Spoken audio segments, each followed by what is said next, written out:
તમે મૂર્ખા ના બનાવો। આપણે સંતસીએ 3 થી 4 દિવસથી તમે અહીં રાખ્યા છો।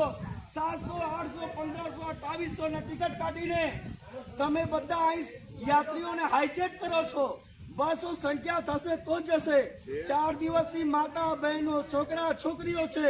આ બધાને પીવા માટે ચા બરાબર નહીં, કોઈ સગવડ નહીં હાલતા અને બોલીએ તો કે 200 300 થશે તો જશે। પાણી બી નહીં પીવાનું પાણી પણ સારું નથી। અને ગુજરાત ગવર્મેન્ટ ભારતીય જનતા પાર્ટીની સરસમાં સરસ વ્યવસ્થા કર્યો છે, લેકિન અહીંના જે પ્રશાસન છે પ્રશાસનની એવી અનદેખી છે જેના લીધે સાધુ સંત યાત્રીઓને આત્મ દુઃખ થાય છે।